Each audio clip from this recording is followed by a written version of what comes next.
Olá pessoal, bom dia. Hoje é sexta-feira, né? Até que enfim, é dia 24 de junho. E a gente vai começando aqui o nosso primeiro podcast, o vlog do Memória Capixaba. Eu sou o Fábio Pirajá. É um prazer estar conversando com vocês. E esse primeiro assunto que eu vou trazer aqui é um assunto bastante interessante sobre os tesouros enterrados por piratas no século XVIII e XIX, né, na Ilha da Trindade, que é uma ilha capixaba, né? Pertence a Vitória, fica a mais ou menos 1.200 quilômetros daqui da costa de Vitória, capital do Espírito Santo, onde nós estamos hoje. Nós estamos aqui no estúdio do Fábio Pirajá, no edifício da AME, sala 1215. Também estúdios da Tape Deck Web Rádio, Clock FM 105,7 e também onde a gente faz esse trabalho do Memória Capixaba desde 2010, no Facebook, no YouTube, em todas as redes sociais. Então, muito bom dia. Vamos começar aqui exibindo essa foto de 1916, aqui da Trindade, onde se vê o Pão de Açúcar. Bem aqui assim, né? Vocês estão vendo aqui. O famoso Pão de Açúcar da Trindade. E eu vou compartilhar com vocês uma pesquisa que eu fiz no dia de ontem, quinta-feira, dia 23, acerca dessa mística dos tesouros que talvez existam enterrados na Ilha da Trindade, né? Então a gente traz aqui para vocês essa publicação do Rio de Janeiro, periódico Jornal Carioca, de março de 1912. E olha que interessante, né, gente? A ilha lendária, ainda comparando a Ilha da Trindade a Ilha do Conde de Monte Cristo, né? A Ilha de Monte Cristo, lá do Edmond Dantès, personagem de muito sucesso, né, na literatura francesa, que a gente leu assim com bastante entusiasmo lá na adolescência, do escritor Dumas, e sempre a história dos famosos tesouros da Ilha da Trindade. Um dos expedicionários que esteve na ilha deserta e fala sobre um mapa do tesouro na Ilha da Trindade, que a gente vai conversar com vocês agora. E ele começa relatando, o jornal recebe uma carta em 1912 de um marinheiro que esteve a bordo de um navio junto com um capitão que conheceu um pirata russo de apelido O Pirata, que tinha uma Scarface, né? Tinha uma cicatriz no rosto que deixava todo mundo com muito medo. E ele começa a missiva falando assim, a carta, né? Os tesouros da Trindade, as famosas riquezas que na lenda diz lá estarem depositadas, de quando em vez preocupam o espírito público. As pessoas ficam assim, porra, ouro e prata, né? E na verdade, esse marinheiro, ele navegou ali por 1880, mais ou menos, né? Nessas expedições que sucederam os piratas espanhóis que saíram de Lima, no Peru, depois de um grande saque à Catedral de Lima, com muito ouro, muita prata, deram a volta, né, desceram o Pacífico pela Terra do Fogo, subiram o Atlântico e pararam na Trindade e fizeram o enterramento desse ouro e dessa prata em 1821 na nossa Ilha da Trindade, né? Então, esse marinheiro voluntário, em uma dessas expedições de caça ao tesouro na Trindade, escreve uma carta para o jornal no Rio de Janeiro, né, contando sobre esse pirata russo que teria entregue a um capitão inglês, já em 1848 até 1850, nas duas primeiras expedições da Trindade, um mapa em couro contando onde estava exatamente o tesouro enterrado dos espanhóis. O pirata, tem dois piratas famosos, né? O primeiro é o Pirata, esse russo, né, que participou dessa expedição de 1821, e um outro pirata chamado Zulmiro, o pirata Zulmiro, que conta essa história na expedição de 1848 e na expedição de 1850. Então, o marinheiro escreve ao jornal em 1912, senhor redator, li em vosso jornal uma crítica referente à expedição que parte para a Ilha da Trindade, que está aqui, quer ver? Vou mostrar para vocês, maravilhosa Ilha da Trindade. em busca do tesouro que se supõe ali existir.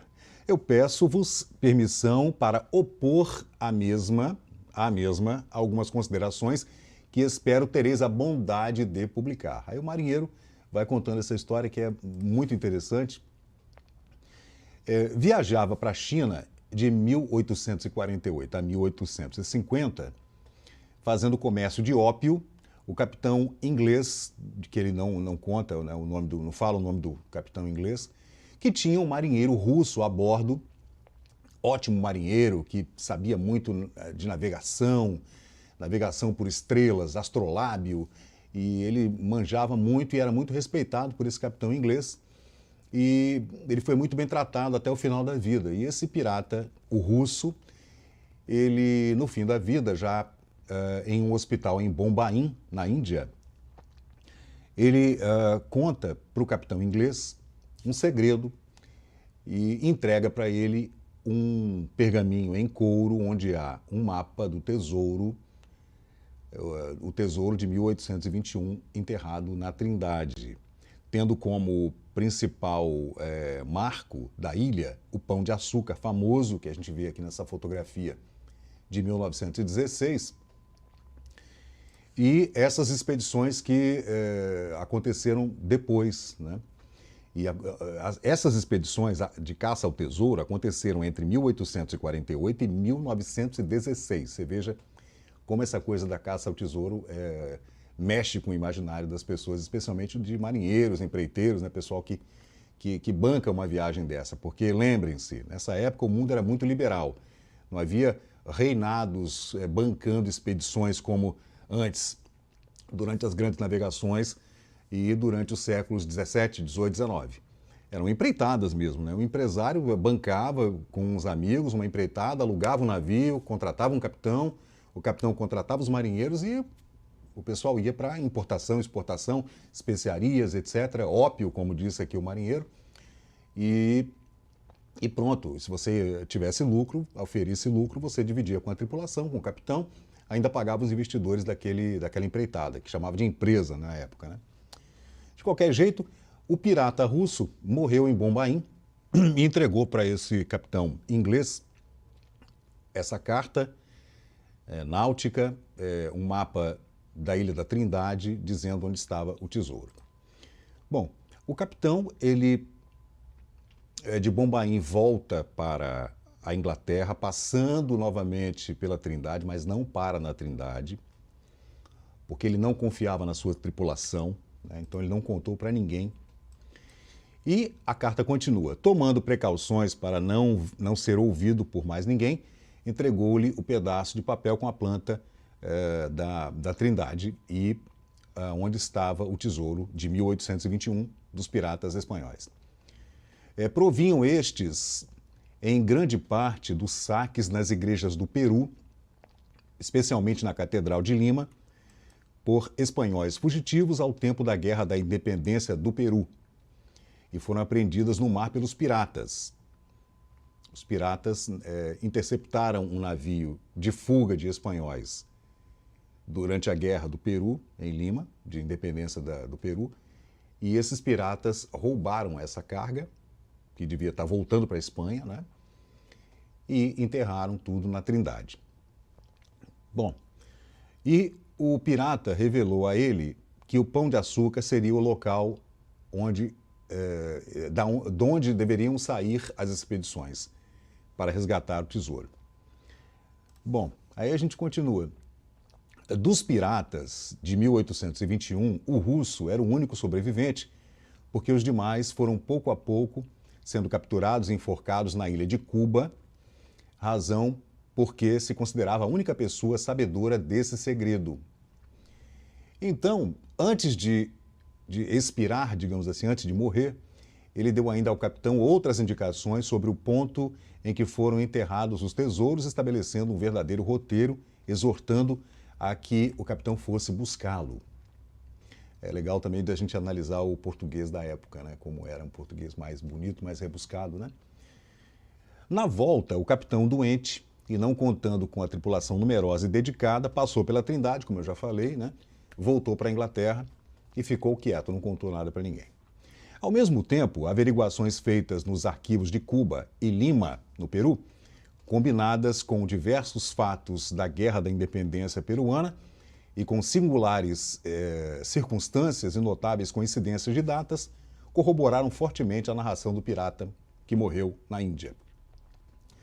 Depois disso, só em 1880, o capitão conseguiu, junto a uma empresa marítima, o navio John, de viagem para Santos, que sairia da Inglaterra para Santos, que parasse na ilha a fim de que o filho desse capitão, que já sabia de tudo, que o pai contou tudo para ele, né, pudesse descer na Ilha da Trindade e dar uma averiguada. Né? E foi assim que aconteceu. Com muita dificuldade o desembarque, o filho do capitão acabou indo a nado para a ilha, porque a Ilha da Trindade é uma ilha muito perigosa, vulcânica, não há atracadouro para navios de nenhum tamanho, os navios têm que ficar ao largo e você tem que descer em botes ou nadando, foi o que o filho do capitão fez, né? E não obstante, segue a carta. Com admirável sangue frio, conseguiu seu intento e, ao voltar a bordo no dia seguinte, igualmente a nado, afirmou que encontrara o ponto marcado no mapa de couro do pirata russo, mas obstruído por enorme desmoronamento que só com muito trabalho poderia ser removido, o que também foi verificado pela última expedição que na Trindade esteve, antes de 1880. Isso entre 1848 e 1850, houve 2 expedições à Trindade. Essa é a expedição de 1880 do filho do capitão que conheceu o ex-pirata russo. E acrescentou que era exatíssima a descrição feita a seu pai pelo pirata, mas que por preço algum passaria outra noite naquele lugar, ainda mesmo que todo o tesouro lhe pudesse vir a pertencer, tão aterrado ficara. Ficou com medo, né?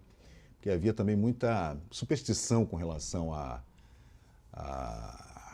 às coisas do mar, faróis, ilhas desertas, né?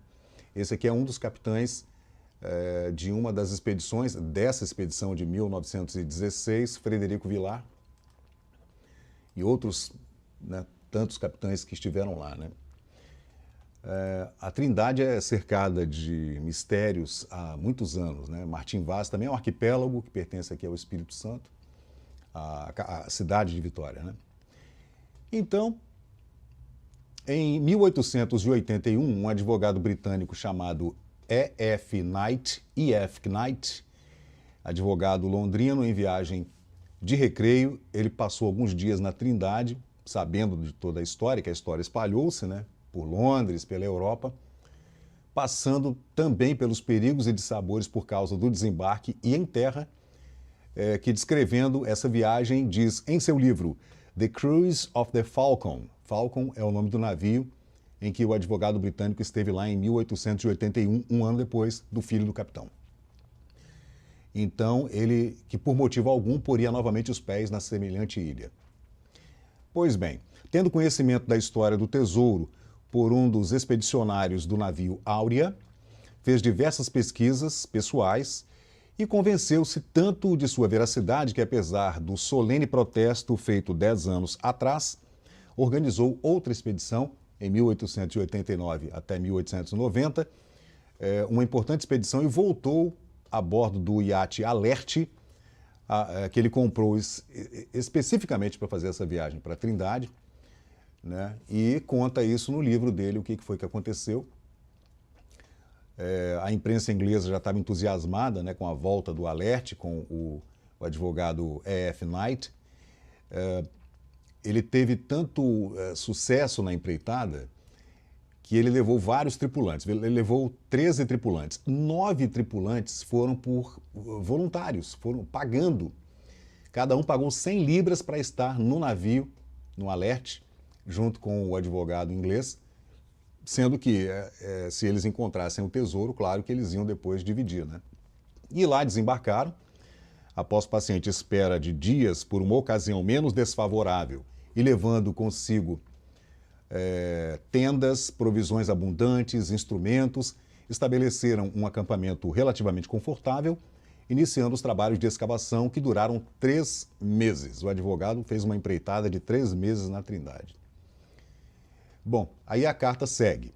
Esgotados os recursos, uns desanimados pelo cansaço, resolveram retirar-se, convencidos antes da deficiência dos meios empregados do que da não existência do tesouro. Eles acreditavam realmente no tesouro, não estavam acreditando na organização, na logística da viagem, né? Tanto que o Sr. Knight conclui assim a interessante obra em que descreve muito claramente todas as peripécias de sua segunda visita à Trindade e da qual tiramos estes apontamentos. E segue a carta. A carta é grande, hein? É claro que eu vou fazer um vídeo menor, eu não vou ler a carta inteira porque é bastante comprida e o português também a gente tem que ter um pouquinho de cuidado. O senhor ainda acredita na existência do tesouro? Pergunta o jornal a esse marinheiro em 1912. É uma pergunta que inúmeras vezes tem sido feita a mim. Conhecendo o que eu conheço do assunto, não tenho dúvida quanto à veracidade da história do pirata russo de 1821 e sobre terem sido os tesouros de Lima enterrados na Trindade. E se não os podemos encontrar, foi talvez por nos faltar algum dado essencial nas indicações que nos guiavam. Então ele acreditava que no mapa devia haver algum mistério no mapa e por isso todas essas expedições não encontravam o tesouro. A de 1848, a de 1850, aí nesse meio tempo, não sei se houve alguma expedição, mas a gente vai pesquisar, a expedição de 1880, a de 1881, a expedição de 1889-90 e ainda as expedições de 1912 e 1916.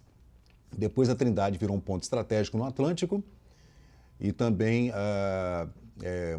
gerou muita curiosidade em geólogos, minerólogos, cientistas que foram estudar a composição química e geológica da ilha, já nos anos 1920 para frente, né? Aí já sai do nosso escopo aqui, dessa nossa conversa aqui no Memória Capixaba, a respeito dos tesouros da Ilha da Trindade.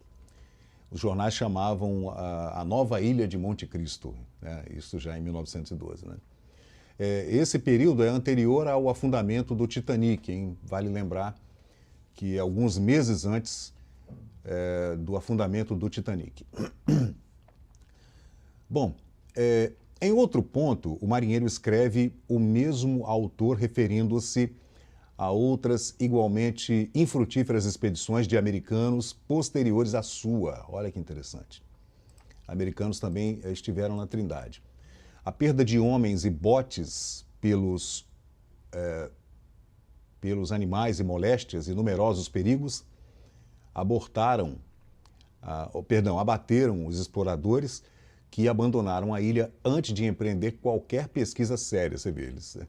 As pessoas ficavam doentes, né? A ilha não tem água, é terrível, é vulcânica, tem um relevo muito acidentado, perigoso, as praias são perigosas, então é uma ilha muito, muito cheia de mistérios, a Ilha da Trindade, né? Mas, gente, eu vou continuar esse papo em outro vídeo, esse foi um vídeo introdutório aqui dos vlogs que a gente vai fazer aqui no Memória Capixaba acerca de vários assuntos. Eu não quero prolongar, porque esses vídeos longos eles ficam um pouquinho maçantes, mas é só um pitaco, né? Uma coisa assim interessante para a gente curtir, né, os mistérios da Ilha da Trindade. Espero que vocês tenham gostado. Tá aí os cartoons da época, né, brincando sobre os tesouros da ilha, ouro, prata do Peru. Essa expedição aí de 1916, no vapor Ipiranga. E eu desejo a todos um ótimo dia, uma boa sexta-feira, um bom fim de semana, e a gente vai continuar com outros assuntos de outras expedições da Trindade, é claro, de todos os milhares de assuntos que a gente aborda no Memória Capixaba, no Facebook, no YouTube, em todas as redes sociais. Tá no Twitter, tá no Pinterest, estamos no VK, então você pode curtir todas essas loucuras, né, da história do Espírito Santo, desde de 1500, lá com Vasco Fernandes Coutinho, e seus personagens, histórias interessantes das suas cidades, da província, do primeiro reinado, segundo reinado, proclamação da República, tudo.